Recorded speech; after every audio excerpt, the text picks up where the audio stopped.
Okay,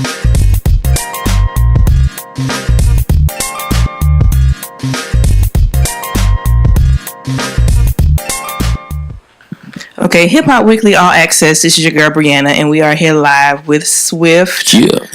Epic Records. What's up? Most definitely. How y'all doing? Good. What's happening? It's good to see you again, man. Likewise. This time we come together to celebrate your new record. Yeah, December man. 12th. Tell us a little bit about it. For What It's Worth, man. It's called For What It's Worth. It's definitely coming December 11th, 2017.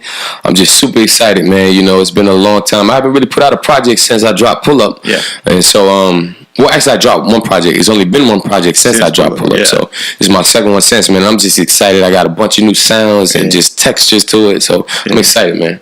Yeah, since the last time we talked, Pull Up, you know, was around the time Pull Up it came on. Right. I went back and I listened to a lot of your music, and I think my favorite one is the I Like record that you that you did. That was dope, man. And Yeah. you had like a freestyle that I found that you had with the Wu-Tang. Oh yeah, I did the Incarcerated Scarface is what I did. Yeah. Yeah, so, Had to represent one time, you know. So I'm learning. I mean, I learned a lot more about you. Yeah. I know that you're a real lyricist, one, and then you are a real lyricist, but you're R&B. You're R&B as well, right? So R&B-esque. R&B-esque. the thing, and we were talking last night. We had Saha over last night. Okay. And one of the things that I think you and him have in common is the ability to make songs. So Right. a lot of lyricists have that challenge of turning the song over. Right. Tell us about your process and how you get to that point. Early on in the beginning of my career, I was really like it was two guys that was rapping and singing in a group together. You know, I was just so amazed by it. So, you know, what I did, I was trying to make beats for them.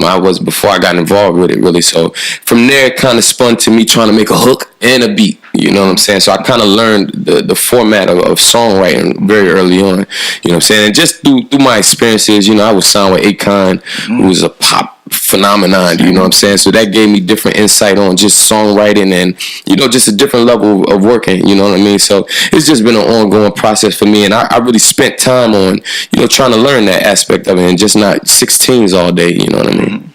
Wow. So how long were you with Akon? With Akon, I was probably with Akon for about, I said like 2 years, maybe 2 or 3 years. This was after like Def Jam? This was before Def Jam and then during Def Jam. Oh, okay. Cool. Yeah. Cool. So after, you know, Akon wound up taking all his artists off of Def Jam a little while later. You know what I'm saying? I wanted to get on my contract with Akon, and, you know, he let me out. You know, I asked him to. I just wanted to start something fresh. Yeah. You know what I'm saying? And he really supported me, and the whole Convict family really supported me even to this day. So, number love, man. Yeah.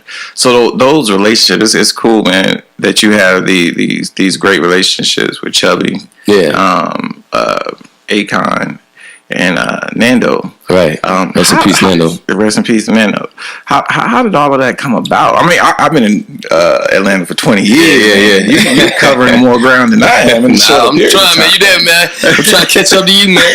But it really spun back from I was in the city, Durham. I was in Durham, and this was like during the MySpace days, I believe. I got in contact with a DJ that was on XM Radio named Nina Nine. DJ Nina Nine. Yeah.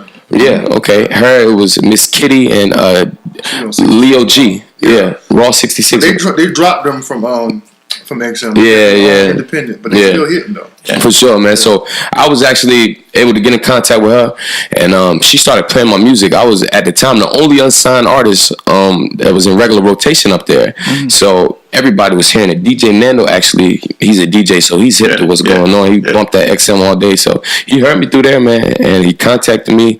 I think it was MySpace, and, you know, we wound up talking. He like, yo, man, come down to Atlanta, man. I got you, man, blah, blah, blah. And it's like a stranger at the time, right. You know, that I'm talking to, but for some reason, man, it just clicked. And I came down to Atlanta, and everything he told me on the phone that day, he lived up to, you know what I mean? And from there, you know, he kind of introduced me to even Chubby, you know what I'm saying? A long time ago, he introduced me to Chubby and, you know, Akon. It was a crazy story, man. So with the new project that you got coming out, any features, any producers that Notable. Yeah. I wouldn't say any notable quote unquote, but I got some very talented producers on there. I mean, some guys. I'm not really one for the name, for the names. Yeah, you know what I'm saying? Just sound. You know what I'm saying? And creation and just that vibes and all that good stuff. But I got Queese on there, which is my longtime friend, you know, and partner. Queese on there, my guy Stoney produced a lot of the CD. Shout out to Melody God, and you know we got J Mac back home. You know, it's a lot of vibes from NC too, man. So we got some good things, man. Like I said, man, one of the cool things about being from our neck of the woods is lyricism. And if you look at a lot of the projects that have been put out in this fourth quarter, a lot of lyricists are kind of finding that. It's that season, place. Man. It's that time. So I'm interested in hearing what where you plan to fit in. What's out right now. I'm interested on how people perceive it, man. You know what I'm saying? I definitely I do something weird a lot of times, man. When I get in the recording mode, I kind of shut everything else out. Like I don't listen to nothing, like literally. Right. You know what I'm saying? So I do that just to really kind of make sure I'm concentrating on my sound and not getting too influenced. I'm such a fan of the music. Right. Mess around and be rapping like Fabulous. Like, you know what I'm saying? You know what I'm saying? So I try to stay in my in tune with myself. Okay. But I'm definitely interested to see how people perceive it and you know, if they're getting the messages I'm trying to throw out there, you know. Yeah. As far as what visuals you have, I saw on your Instagram you had a clip of I guess the title song or the video that you have coming out. I'm trying to think which one. Show me. I put out something called "See Me Now." I put out one called "For What It's Worth," which is the title track. Maybe that's what you're talking about. Yeah, it's not. That wasn't a video. That was just more like some promo stuff. And Focus is actually on that record too. On the second verse, going crazy on there. Yeah, we're gonna see him soon. Yeah, most definitely. Most definitely. As far as festivals and things of that nature, I mean, have you been to any Coachella or?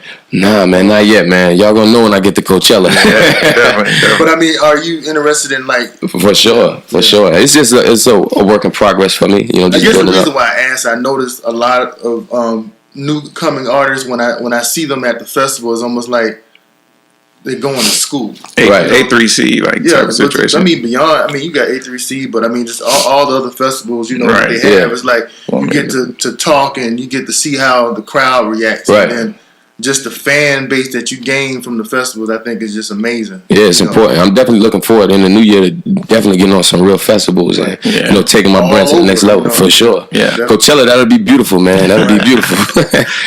What type of a reaction have you gotten so far to the new music? It's been great, man. It's been great. I just been really playing it for mostly friends and close family and stuff like that, and just a couple people that's been in the studio during the process. But the response has been remarkable. So I'm hoping that it translate when we actually put it out into the fans and the consumers. Okay. Yeah. So I guess the thing that I'm most excited about is really getting a chance to hear a lot of your projects. So that a lot of the things that we've heard so far have been great, phenomenal. Thank you. I can tell you actually take time to make good music. With the within the era of streaming, do you think that's something that you have to worry about? Streaming? Yeah.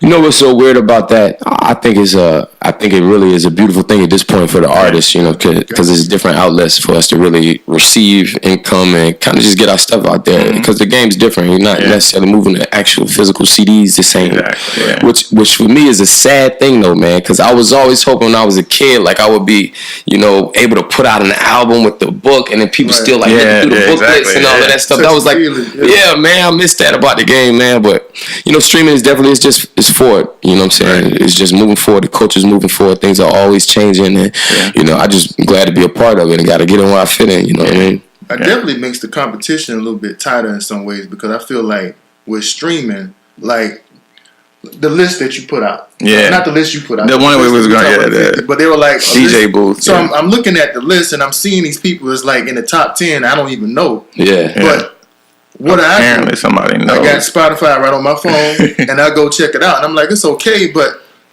he got paid off that. Just my curiosity. For sure, that's what I'm saying. Before, I wasn't, back in the day, you weren't just picking up a CD and just buying it out of curiosity. You knew now you have the opportunity to actually get on the phone and just research anybody. Yeah. It can be EDM to comedy, whatever you want to do. Right. And that person getting paid. So that's what I'm saying. Streaming. So the variety of platforms. There's no limit on it. There's no limit. There's no limit. Even though they got that small percentage, but I feel like they're gonna work that out later. Yeah. I think it's getting better. It's the baby. Yeah, man. It's We're something talking about what 2010. Probably at 2010ish. Yeah, that's when it's better than LimeWire. Yeah.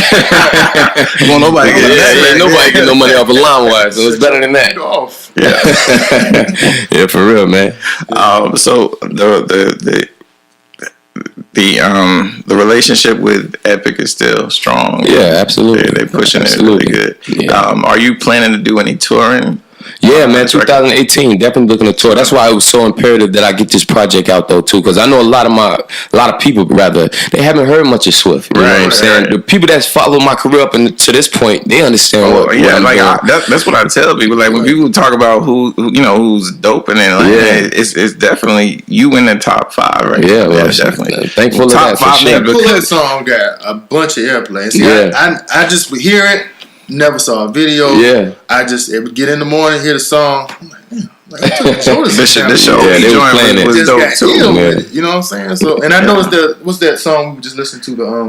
They had like was it the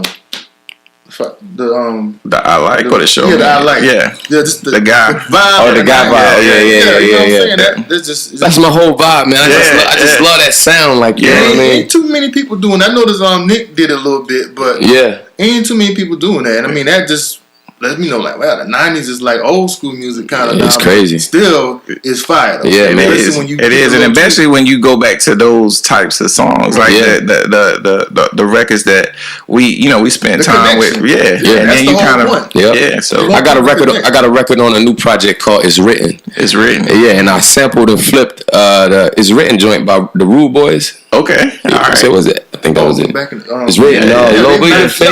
Yeah, you know what I'm saying? I switched it up, you know what I'm saying? Put a little spin on it. And it's actually produced by the same guy who produced Pull Up Drake. Okay. You know what I'm saying? So it's another one of those type of records for sure. So when you make these records, like, are you thinking about going back to like to that sound, or I have to remind myself more or less to like go back to that, like do something else on that, like flip another one, because I'm just such a creator. Like when I get in there, I might just hear something and want to do that song real quick. It might be off that and do something else. That's what hip hop is. Like a lot of people don't understand the most important part. I mean, the I guess the foundation of hip hop was the sample and finding that the break. Yeah, the break. Yeah. So you're doing what hip hop is. You know what I mean? So it's like definitely a child of hip hop, man. I came up at a young age, you know what I'm saying? Like we were speaking a little earlier about it. I was 15, 16 years old with Knife Wonder, rapping with Knife Wonder. You know what I'm saying? Wow. Yeah, even Rhapsody was up in the camp. Focus was up there. M1P. There was a bunch of us up there at the time on Central's campus in North Carolina. Okay, yeah. You know what I'm saying? He had a studio up there. So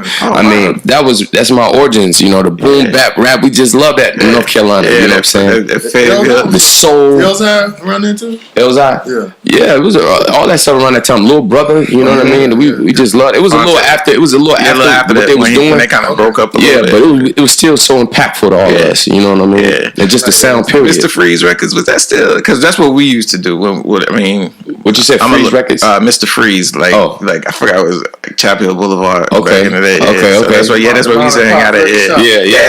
Yeah. That's what we used to get the DJ Clue mixtapes and whatnot. They used to DJ in there. Yeah. So it's definitely rich in that type of culture out there. You know what I mean? Durham is so deeply rooted in hip hop, man. Because if you go to YouTube and look at the Bull City Battle, I guess like the Bull City Battle rap. I forgot what the name of what the name. There's some MCs out there, man. It's ridiculous, man. Yeah. It's ridiculous. So you come from a good class. You come from a good culture. Tell us about your experiences in Durham. Like, how did that kind of shape you into it? Yeah.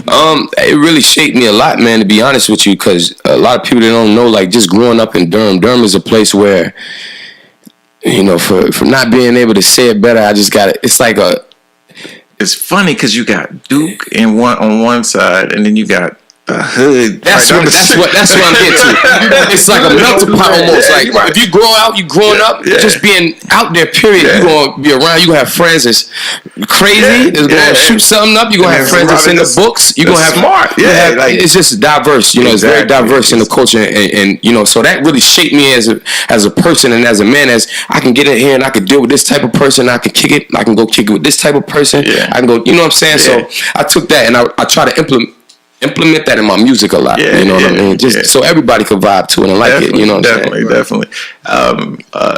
You went to the School of the Arts. I did. In middle school, I went to School of the Arts. Okay. Yeah, man. Yeah. That dawned on me not too long ago, too. I was like, damn, man, I went to a School of Arts. So I was playing the piano and guitar and violin and stuff. So that's where you, I mean, so that's where was birthed. Yeah, man. Yep, absolutely. Do you still play?